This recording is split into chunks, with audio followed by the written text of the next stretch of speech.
Coucou à tous, j'espère que vous allez bien. Alors, ça fait un petit moment que j'avais une idée en tête et puis j'ai eu le déclic tout à l'heure pour lancer le truc. Donc, j'ai publié sur Facebook une demande de participation, un appel à l'aide, euh, où j'ai proposé à ceux qui en avaient envie de m'exposer un des objectifs qu'ils avaient envie de concrétiser. À côté de ça, les blocages et difficultés qu'ils pouvaient rencontrer, puis une petite description de leur état d'esprit, la façon dont ils avaient tendance à se positionner par rapport à tout ça, et ainsi de suite. Donc vous pouvez aller jeter un coup d'œil sur Facebook, et je mettrai le lien vers le post, où je vous donnerai les instructions quelque part sous cette vidéo, comme ça vous permettra aussi, si vous en avez envie, de vous joindre à nous. Et ce qu'on va faire en fait, et je vais démarrer une série de vidéos sur ce thème-là, c'est, on va dire, une espèce de coaching collectif où on va travailler sur les croyances limitantes. Donc je vais sélectionner un ou plusieurs cas par vidéo par rapport à des témoignages donc, que les gens m'auront envoyés. Et on va travailler ensemble à démonter ces croyances limitantes, celles que j'aurais repérées dans les formulaires envoyés, et on va voir un petit peu tout ça ensemble parce que ça permettra à tous les gens qui vont regarder la vidéo de peut-être prendre conscience de leurs propres croyances limitantes, du coup de pouvoir commencer à les remettre en question, de pouvoir s'en débarrasser et donc de pouvoir commencer à manifester dans leur propre expérience ce qu'ils ont envie de manifester. Alors pour les grands principes, on va dire, sur lesquels on va s'appuyer ici, je vous invite à regarder mes autres vidéos sur la loi d'attraction. En résumé, pour faire court, on va partir du principe que tout ce qui s'exprime dans notre réalité physique et concrète part de notre conception du monde, de ce que nous, on tient pour vrai, de la façon dont on voit la vie. Si on estime que la vie, elle est moche, elle est difficile, elle est compliquée, on va avoir tendance à attirer à nous des expériences, des situations, des gens qui vont venir valider cette croyance. Tout part de nos croyances, de ce qu'on tient pour vrai à tous les niveaux, que ce soit au niveau de l'amour, du travail, de l'argent, de la santé, du bien-être, de tout un tas de choses. Tous les a priori qu'on a, toutes les idées préconçues, tout ce qui est notre vérité intérieure va venir s'exprimer au dehors pour nous donner raison en quelque sorte. Donc la série de vidéos que je vais faire par rapport à ces éléments-là, on va s'appuyer sur ces principes. Après, comme d'habitude, chacun est libre de prendre ou pas, d'adhérer ou non. Ça, c'est votre affaire, c'est pas la mienne. Je vais me contenter de partager les choses comme je le ressens. On va voir comment ça va évoluer au fur et à mesure. Je m'adapterai en fonction d'eux. Et on va travailler comme ça. N'hésitez pas aussi, quand vous aurez démonté certaines de vos croyances et vu des choses bouger d'un point de vue concret, à revenir sur la vidéo pour nous donner des petites nouvelles. Ça permettra aux autres personnes qui vont regarder, vont lire vos commentaires, de se rendre compte que ça fonctionne vraiment.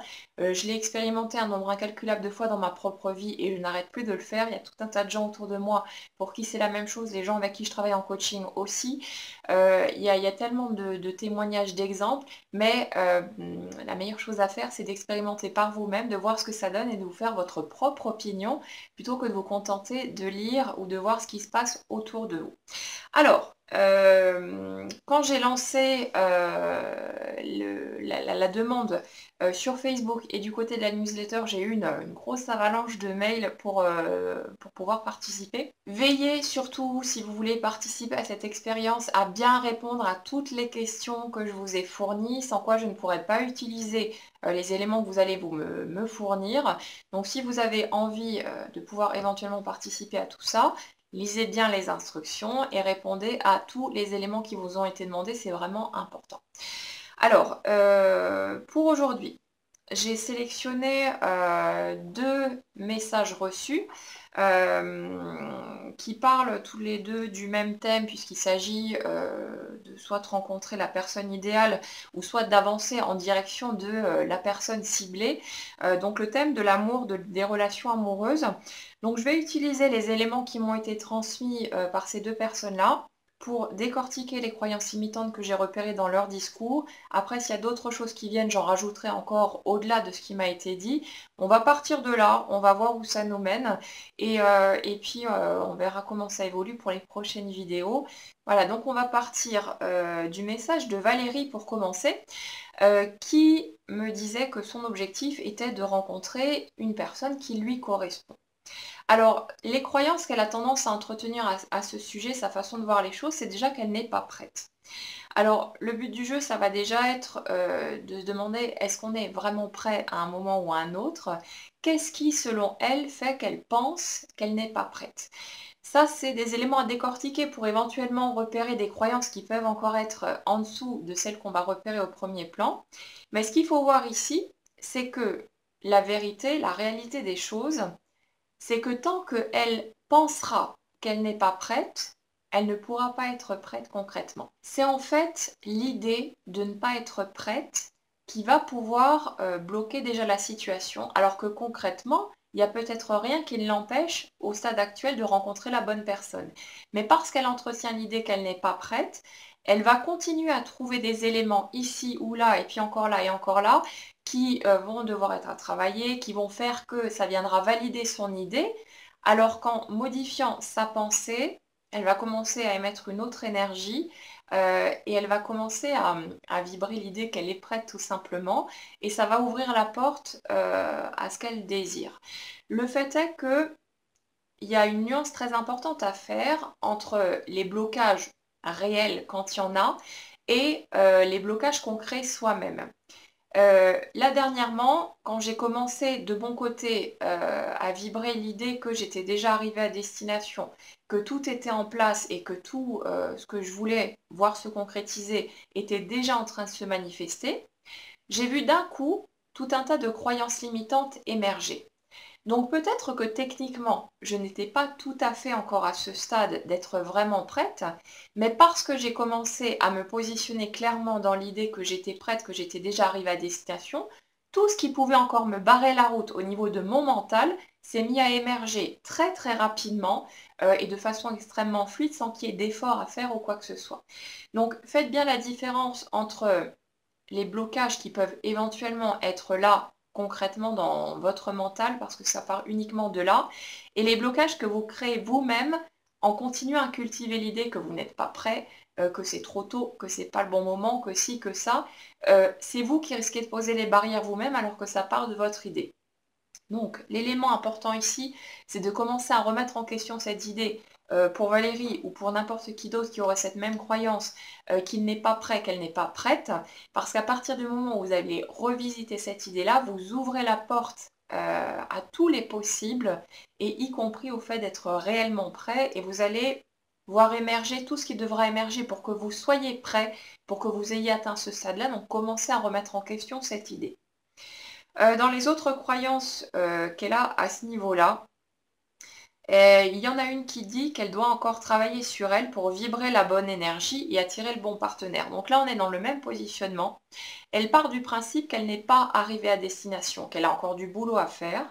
Donc puisque sa vérité intérieure, c'est qu'elle a encore du chemin à faire, qu'elle doit encore travailler sur elle, eh bien sa réalité concrète va venir s'aligner sur son idée, sur sa croyance, et va venir lui prouver, entre guillemets, qu'elle a effectivement encore du boulot à faire sur elle, et ça ne s'arrêtera jamais tant qu'elle n'aura pas revisité son idée.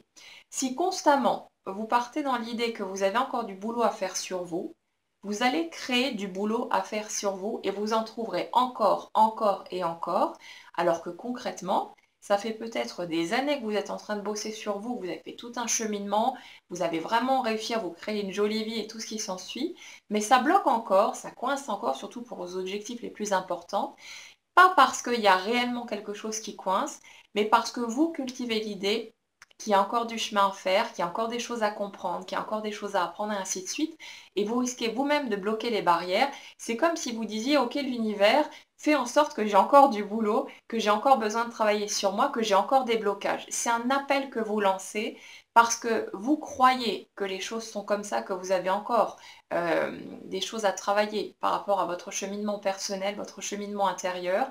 Alors du coup, c'est comme si vous passiez commande et que vous disiez à l'univers que vous voulez encore plus de choses à travailler, à démonter, à faire bouger. Et comme ça peut continuer indéfiniment. Donc remettez en question votre idée. Si vraiment vous avez encore des choses à bosser, ça se fera de toute façon. Les prises de conscience, elles vont venir toutes seules. Les déclics vont arriver par eux-mêmes. Mais voyez que c'est peut-être seulement votre idée, votre croyance qui fait que vous avez encore des choses qui se mettent en lumière de ce côté-là, alors que concrètement, vous êtes déjà arrivé à destination. Donc faites bien la différence entre les deux, c'est très important.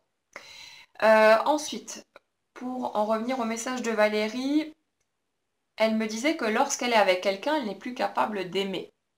Alors, ça, c'est peut-être l'expérience qu'elle a pu vivre, un certain nombre de fois d'ailleurs, en se rendant compte que, ben voilà, quand elle était dans les dernières relations qu'elle a vécues, qu'elle ne ressentait plus d'amour, qu'elle n'était plus dans cette énergie, dans cette ouverture du cœur.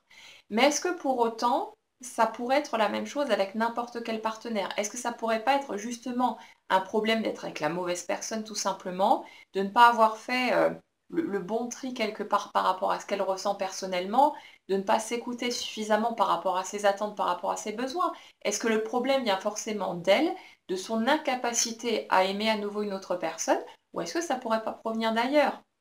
Et puis, le premier endroit d'où ça pourrait provenir, c'est de son idée que quand elle est avec quelqu'un, elle n'est plus capable d'aimer. Et tant qu'elle va continuer à cultiver cette idée, cette croyance, sa réalité extérieure va continuer à se projeter de cette façon-là et va lui donner raison à chaque fois. Donc, commencez à remettre en question cette idée-là, commencez à vous interroger. Il n'y a pas besoin, pour démonter une croyance limitante, de la déblayer et d'installer directement son extrême opposé. Le simple fait de semer le doute par rapport à votre idée de départ, de vous dire et après tout, pourquoi pas, est-ce que je peux être sûre que c'est la vérité absolue?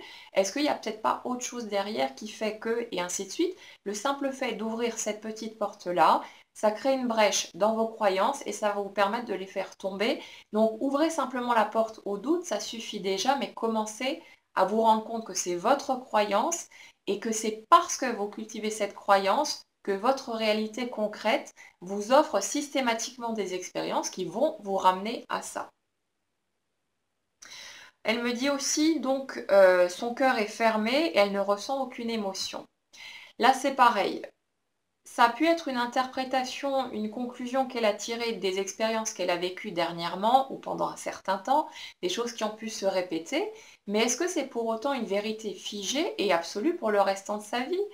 Ça a pu être quelque chose qu'elle a vécu durant un temps parce qu'il y avait des peurs qui étaient là, parce qu'il y avait différentes barrières qui faisaient qu'elle fermait son cœur, elle n'osait plus s'ouvrir à d'autres personnes, mais c'est pas pour autant que ça va être son expérience de façon figée pour le restant de ses jours.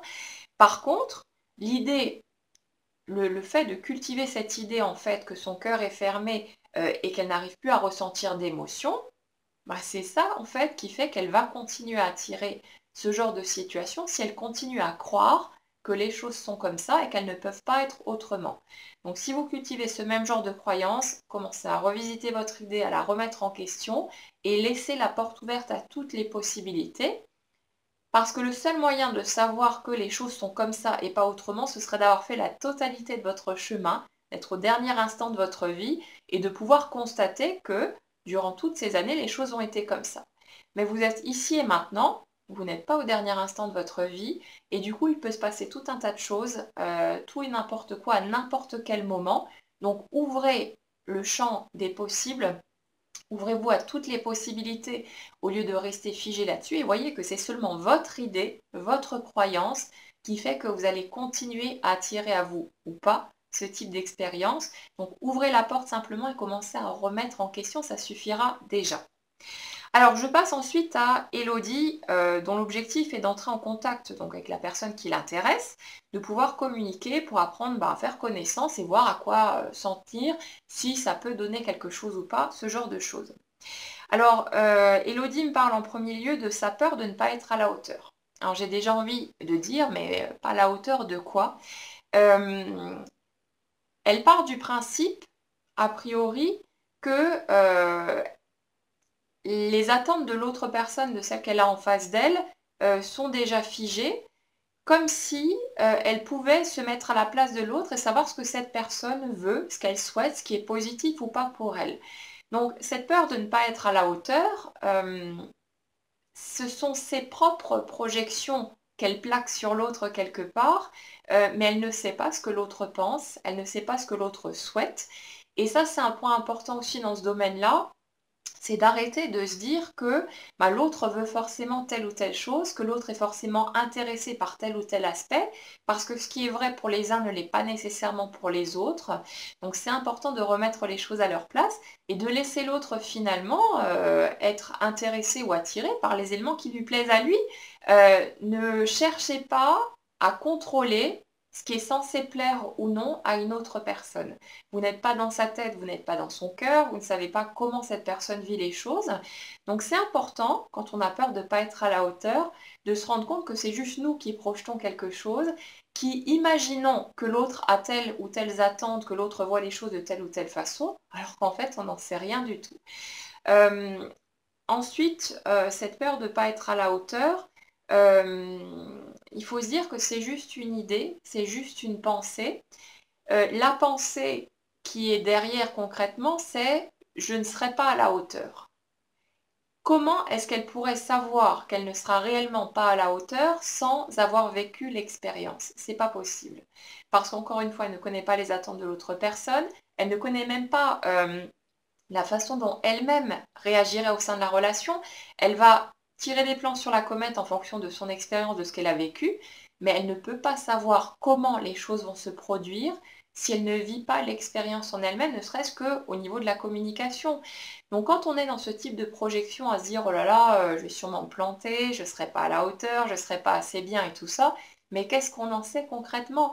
Remettez en question tout ça, commencez à ouvrir la porte, à vous dire et après tout, pourquoi pas? Et après tout, si j'étais parfaitement à la hauteur, si je correspondais parfaitement aux attentes de l'autre, si j'étais même peut-être, pourquoi pas, la personne idéale pour cet autre. Alors du coup, vous faites basculer votre ressenti et même si pour l'instant vous êtes encore dans des doutes, vous êtes encore dans un questionnement et vous ne savez pas concrètement de quoi il retourne, le simple fait de vous ouvrir au fait que vous ne savez pas, ça vous permet de faire changer les choses et ça vous permet vraiment de laisser vos croyances de côté, vos peurs et de vous ouvrir à d'autres possibilités. Donc il n'y a pas besoin de plus que ça, commencez simplement à remettre en question et ça suffira déjà à ouvrir la porte à autre chose. Alors pareil, elle me parle de sa peur de bafouiller, d'être rejetée, d'être ignorée. Là c'est pareil, faites passer la peur vers une affirmation, je vais bafouiller, je risque d'être rejetée, je vais être ignorée ou je risque d'être ignorée, et remettez ça en question parce que vous ne savez pas de quoi il retourne. Par contre, si vous êtes convaincu que l'autre va forcément vous rejeter, qu'il va forcément vous dire non, qu'il va forcément ne pas être intéressé, c'est vous qui risquez d'attirer cette situation à vous. Mais qu'est-ce qui se passerait si vous laissiez la porte ouverte à toutes les possibilités et que vous expérimentiez simplement la chose? Donc ouvrez-vous tout doucement à ça, allez creuser pour voir quelles sont vos peurs et rendez-vous compte que seules vos peurs, vos croyances peuvent attirer à vous une telle réalité. Mais dès que vous allez faire basculer vos peurs, que vous allez modifier vos croyances, vous rendre compte que c'est juste une idée dans votre tête, vous allez pouvoir attirer une autre expérience à vous. Donc gardez en tête que c'est vous qui créez votre réalité, que ce sont vos croyances qui attirent à vous les expériences que vous vivez et remettez en question tout ce qui vous bloque, tout ce qui vous limite, tout ce qui vous freine, en partant du principe que vous pouvez concrétiser absolument tout ce qui vous tient à cœur, du moment que c'est clair à l'intérieur de vous et que vous faites tomber ces barrières mentales qui n'ont pas lieu d'être de toute façon. Autre croyance d'Élodie, elle me disait que le lieu où elle rencontrait cette autre personne était inapproprié ou que ce n'était pas le bon moment. Là aussi, le lieu va être inapproprié seulement si elle continue à croire que c'est pas le bon endroit. Ce ne sera pas le bon moment seulement si elle continue à croire que ce ne sera pas le bon moment. Mais est-ce qu'il y a réellement un bon moment? Remettez en question tous ces points-là, remettez en question ces idées. Voyez que c'est votre croyance, c'est votre façon de construire votre réalité, c'est le scénario que vous écrivez et votre réalité concrète est obligée de suivre votre vérité intérieure. Alors si c'est votre vérité, que c'est pas le bon lieu, que c'est pas le bon endroit et ainsi de suite, ça se projettera réellement dans votre réalité concrète de cette façon-là pour vous donner raison, mais seulement jusqu'à ce que vous changiez d'idée si vous en avez envie bien sûr. Donc remettez en question ce qui se passe à l'intérieur de vous et vous allez voir que l'extérieur va changer automatiquement et sans qu'il y ait d'effort à faire tout ça. Partez du principe que ce n'est pas quelque chose ou quelqu'un d'extérieur à vous qui dirige votre barque, mais que ce sont seulement et uniquement vos croyances et votre vérité intérieure qui dirigent la manœuvre. Et c'est là que vous pouvez travailler. Là, vous avez le plein pouvoir de toute façon. Remettez en question vos idées et voyez ce que ça donne. Alors, je vais m'arrêter là pour cette première vidéo. J'espère que ça aura pu provoquer quelques tilts chez vous. Et puis, n'hésitez pas à partager vos propres expériences, vos propres croyances dans les commentaires en dessous. Et puis, on se retrouve bientôt pour la suite.